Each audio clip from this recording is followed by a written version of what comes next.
The following is a hockey podcast out of Vancouver and Surrey, British Columbia. It'll only consist of a lot of puck talk and even more BS, or in actual words, banter and satire. Enjoy, and as always, go Canucks go. JT Miller may want to kick my ass after this spiel about his current situation with the Vancouver Canucks and him possibly being a little nicked up. Let's talk about it on Locked On Canucks.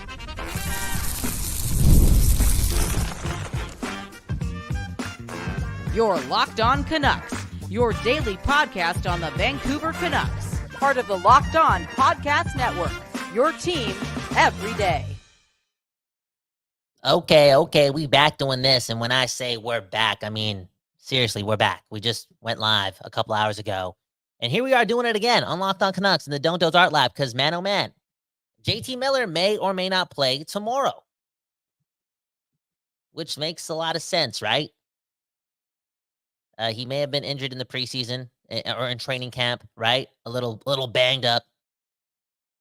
And then you saw what happened during the first second of play. No jokes there in Philadelphia. And now he's not at practice. Although Rick Tocchet, he did touch on the fact, and I'm paraphrasing a little, that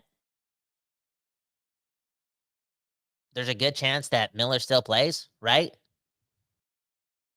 Even if he's a little banged up. The question and the answer surrounding his deployment as a face-off man tomorrow is in question. That may not be the case, but again, he still may play, which has me a little concerned, has me a little pessimistic. Again, I'm doing my best to get over the past. You know what I'm saying? And this team's ability to be questionable with deploying hurt players, right? Tanner Pearson, Thatcher Demko, do the math. And here we are again, possibly playing JT Miller in Chicago, but not having him take faceoffs because he can't do that right now. What? It's Chicago. Man, oh man. If only Elias Pettersson was going right now, I feel as if this would be a slam dunk. And again, that slam dunk would be JT Miller not playing games. What's the injury? We don't know. I don't know. What's hurting? I don't know. But a part of me is like, yo, just don't play. Who cares? It's the Chicago Blackhawks. And because I'm saying that and putting that on the record, I'm telling you, man, JT Miller, also 31 and a half years old. Bro, if he sees me in Gastown, Yellowtown, bro, if he sees me at Roosters in Port Moody, this guy's going to choke me out. Because who am I to speak on the guy's competitive nature and just in general speak on anyone's competitive nature on the Vancouver Canucks? You see what Tyler Myers is doing right now? Obviously playing a little banged up. Look at Quinn Hughes. We saw it in back-to-back games, getting hurt, skating gingerly off the ice and coming back ASAP. I feel as if there's a standard here, right? It's Rick Tocchet tough. All around. It's Adam Foote tough all around. It's do whatever it takes to help this team out. And it's a beautiful, beautiful thing because it's the blue and green. It's the Vancouver Canucks. It wasn't that long ago where, being a Canuck wasn't cool. But again, man, oh man, the boys in blue and green and red, black, and yellow and orange, they want to do whatever it takes to be around each other and play these games. And that could be JT Miller playing hurt against Chicago. And maybe I'm also a little traumatized because it felt as if Thatcher Demko got an unnecessary start in Chicago last year, adding onto his workload. And it was a workload that he eventually couldn't handle. Did I say that correctly? Again, who am I to do this? I'm not a doctor. Injuries, man. As a sports fan, so traumatizing, so scary. As a person behind a microphone, talking like an idiot, okay? Because a lot of injuries and a lot of the worst case scenarios that happen with these players involving those same things, injuries, are so luck based, or in this case, bad luck based. And as I said earlier, I'm traumatized, and here JT Miller is possibly playing hurt in Chicago. I got to get over it, man. I got to get stronger. I got to go to therapy. I got to have more faith that nothing worse is going to happen. Now, that's all. We saw what in practice? JT Miller not there. Pius Suter in his place. RST Baines also being used as a placeholder, or maybe a real option considering he scored a couple power play goals on the power play. But yeah, RST Baines replacing Miller on the power play at practice today. Let's see what happens tomorrow. Let's see if JT Miller plays. Let us know in the comments below or in the live chat. Okay, we're just gonna read a bunch of questions after this. We're gonna keep it with the people. Listen to your comments. Respond to all y'all. But yeah, let us know. Comments, live chat. What would you do with JT Miller tomorrow? If he's like 97%, would you let him play in a game against the Chicago Blackhawks? You know what I'm saying?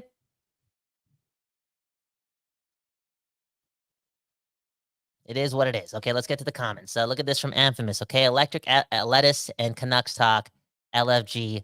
You know the deal, right? When the show starts at 4:20, it does so for a reason.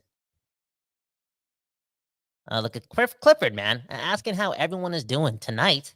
Are you on the East Coast? But it's a beautiful day here on the West Coast, the best coast of Canada, right? Vancouver's looking nice today. It's a beautiful sight. Got to go out and go for a walk, go to the cafe, read more of this book, man. Where's that book? It's over there. Give me a second. Let me get this book because I got to talk about Jim Rutherford, okay? I just read chapter 6 of this book. It was written on Jim Rutherford, and you got to be confident, okay? Shout out the books.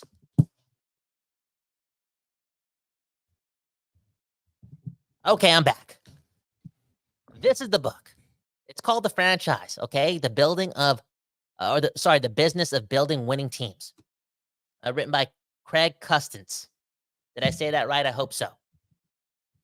Man, oh man, this book follows around some of the winning front office men and women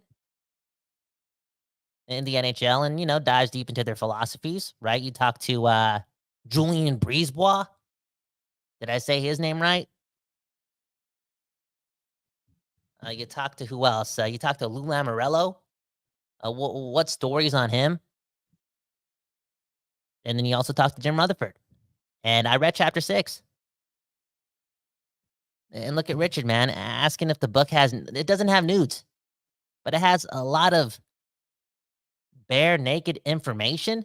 If you're a hockey nerd, you got to read this book. Hey, if you're a hockey nerd and want to get into reading, because Quinn Hughes and Kevin Lankinen, they have their own book club, and you're like, oh, I want to do that too. I'm telling you, the easiest way to fall in love with reading is, read books that interest you.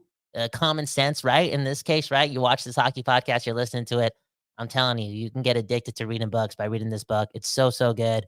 And this chapter on Jim Rutherford, man, straight up. I don't want to spoil it all, but man, oh man, you read that chapter and you get out of it guaranteeing yourself that your dreams are coming true because the Canucks are winning a Stanley Cup with this guy in charge. First of all, this dude's addicted to the game and so hardworking. So hardworking. Does whatever it takes to get better, even at his age. Also, somebody's still in love with the mission of proving that if the right things are done, championships can be found. He's eager for even more accomplishment, even though he's been through decades and decades and decades of just that. That's the dude that's in charge of your Vancouver Canucks, a guy that's in love with listening. Active listening. Some of the greatest hockey people in the game. Give that man so much credit to his attention to detail and give him this tutelage and accolade based on, again, the championship and how he got there. And a big reason of how he got there was just that, his ability to listen and assess based on his listening. Not a bad thing to do when you surround yourself with other hockey nerds. Jim Rutherford, man, really wants to win in Vancouver, wants to get ahead of it, wants to do it ASAP, believed he could do so right when he walked into the building. And on that note, based on what we read and what I read and what we've seen in the past, I wouldn't be surprised if Jim Rutherford's about to make a trade and Patrick Allvin in the next few weeks.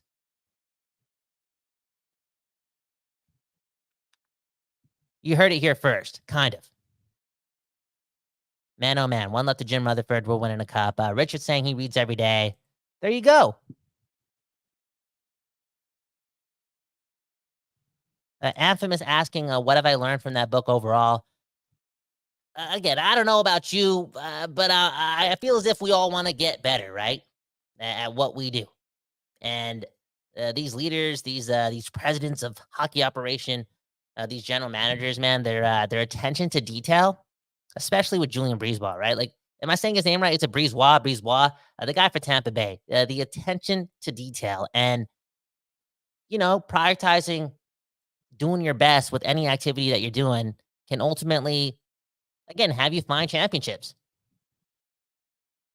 You read this book and you realize how you don't need to get that lucky to win a championship. You just gotta be good, be really good, be better than the rest. And I'll say it for the fourth time, man. Read that Rutherford chapter, man. It's the most beautiful chapter in Vancouver Canucks history. I'll tell you that much. Straight up.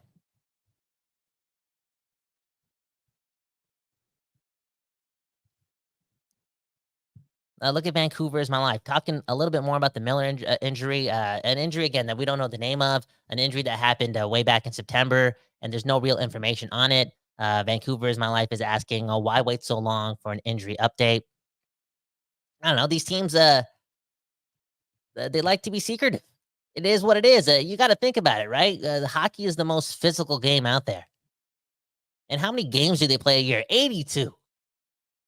That's brutal. The most violent game played on ice skates with that much athleticism, that much skill. Again, it's also so violent. And if these teams know that the Canucks' number one center and their second best player is injured in this position, you best believe in intense games, right? Games against rivals. The Oilers are coming up in a couple weeks. There's going to be some targeting, okay? It is what it is. That's why I think across the board, you hear less about the specifics of an injury. You kind of just hear the upper body, lower body thing, okay? It's one less thing your opponents can focus on when it comes to, trying to get the edge.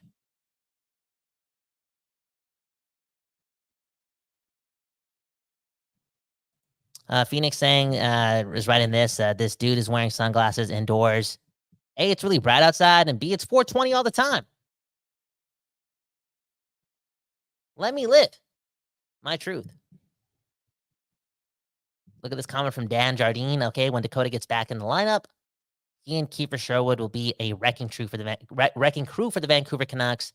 I pity their opponents in the playoffs, and I used that verbatim a couple minutes ago. Right, this team is Tocchet tough. Right, this team is Adam Foot tough. They have an identity, and with players like Sherwood and Joshua adding on to that identity with their desire to be physical and instill pain into their opponents, shift in and shift out, it allows me to believe that, again, your Canucks are really taking this seriously.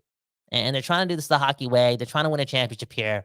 And they got the right people involved. And it's a fun time knowing that you have a guy like Kiefer Sherwood playing games who treats every game like a playoff game. The way he propels his body athletically into his opponents during Game 4 and Game 5 of the regular season is beautiful. And this is the same dude, right? In the offseason or in the preseason talks about how he hates the Oilers, right? He said something like, we hate the Oilers. We, the Canucks, hate the Oilers. And this is coming from Sherwood's mouth, a person who didn't play the Oilers, who didn't play for the Canucks last year, right? That team dude, that guy, such a hockey player. And Joshua, man, dude. I haven't wrapped my head around the potential of Dakota Joshua getting better than he was last year, but I feel as if there's a 50% chance. If not 50%, I feel like it's 49%. That, again, Dakota Joshua can play like 68 games this year or 65 and have like 48 points. And as Dan Jardine alluded to, be a absolute wrecking ball. And a pain in the side. I've always wanted to use that term as a podcaster. But yeah, Dakota Joshua could also be that. A pain in the side of all his opponents, okay? A pain in the side. Man, oh man, my mom would be so proud, man. Infamous saying that his girl is looking like a genius for having Teddy Bluger and Kiefer Sherwood on her fantasy team. Hey, Sherwood would be a fantasy stud, right? Most of these leagues, they involve hits. That's a stat, right? In fantasy hockey, that's a hell of a player. And I'm curious to see Teddy Bluger's fantasy stats early on. Like this dude gets on the forecheck too, right? Takes faceoffs, does his thing. Maybe a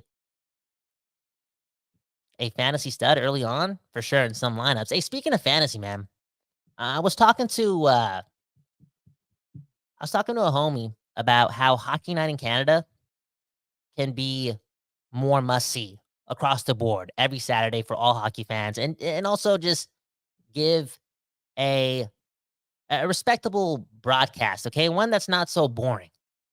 Did anyone see that Elliot Friedman, Philip Peronic bit that they displayed?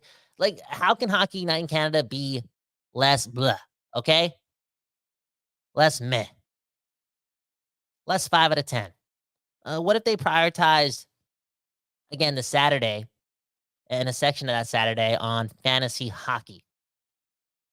Hey, I'll take it up another notch. We've been working on this idea for a couple of years. So what if fantasy hockey was only cool on Saturdays and not the whole week? Similar to what the NFL kind of does. Anyways, well, what does Hockey Night in Canada need more of? I think it needs I don't know, something again that makes it more pay-per-view.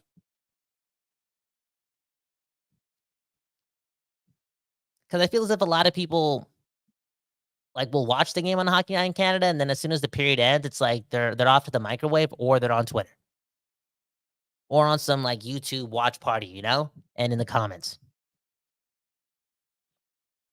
Look at this, okay? Bob Bluger saying that the team is going to take a step when Dakota Joshua is back. I believe so, and even again from the very outside looking in, game per game basis, it's going to be a significant thing to see the Canucks just look bigger in general. With taking a guy like Sprong out, most likely, right? And inserting Dakota Joshua. It's going to be nice to see.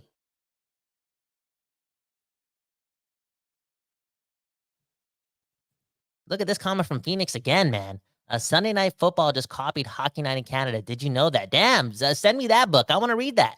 I wouldn't be surprised, but again, like Sunday Night Football is must see. Nobody's missing that across the league. You know what I'm saying? Same thing with the Monday Night Football pay-per-view events, and something about the broadcast on Hockey Night in Canada. Just again, I could enjoy it because I'm just a hockey nerd. Anything works. It's all love. It's all good, right? Like I'm still paying attention, but you could just tell they're missing something and missing a lot of people tuning in to the details, right? It becomes background noise very quick.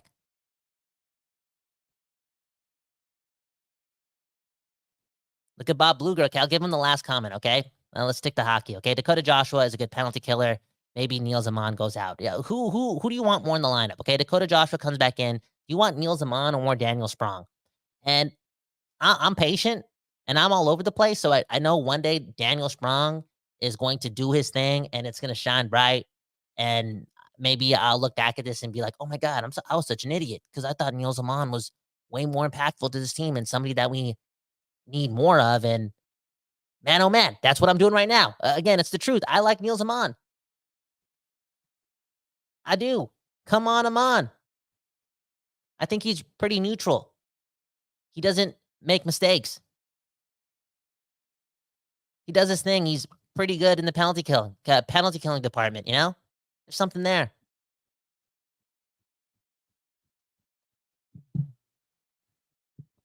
Look at me, man. Sticky Nicky agreeing with me. But look at this. La Primo saying that if Sprong backchecks like he did last game, he would much rather have Daniel Sprong. And the ceiling is way more important with Daniel Sprong, especially right now, since there's no sure thing with this team having a significant rise in their wingers when it comes to goal scoring, right? And Daniel Sprong could definitely do something there. And Pettersson, man, Pettersson's still Pettersson. And when Dak gets back in the lineup, is Pettersson going to have Garland? Dak is going to be back soon, right? Possibly. If that's the case, man, Sprong can still be something. Afim is saying Sprong is going to be a game changer. Look at this. Kurt Richardson saying Sprong had the best Corsi last game. 8-2 with him on ice. What is Corsi? I don't know. I read books, not calculators. Not tax returns, okay?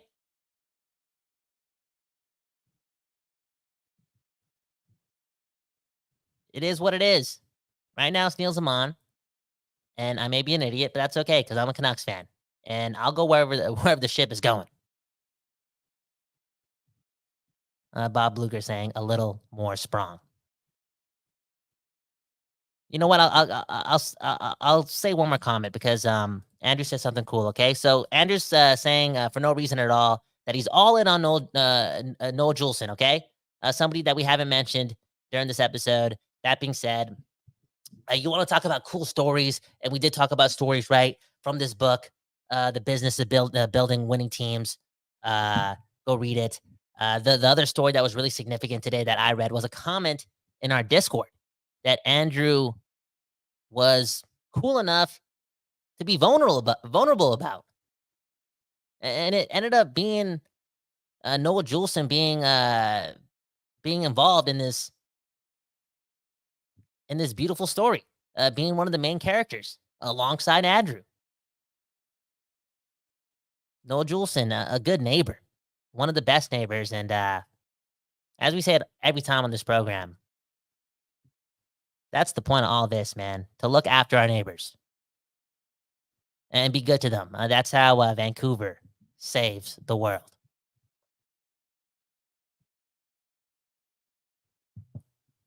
You know what? We'll end it off on that note. My name Kyle Bound, KYLEBHAWAN. Your Vancouver Canucks play tomorrow against the Chicago Blackhawks. Let us know in the comments below if Miller is like 95.5%. Should he play tomorrow? Are you as traumatized as I am? Let us know in the comments. Hit the like button if you did enjoy the episode. Christmas is coming up, and somehow that button does a lot. For Trevor Beggs and his family, and Kyle Bowen, and his ability to be romantic.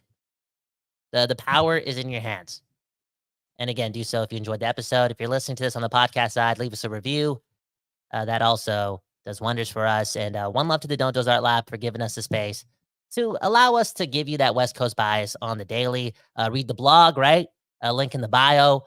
Just did our grades, our Canucks grades. Also designed a new shirt. One love to Lankinen. One love to one of the commenters who actually said Lank is dank in the comments. If you're that person, join the Discord. Let's do some business. DM me. And join the Discord. It's a good time with Canucks fans. But more importantly, have a good morning, a good afternoon, a good night. If you're not watching this live, then I don't know when you're watching this or listening to this, but hey, we truly do appreciate it. Peace.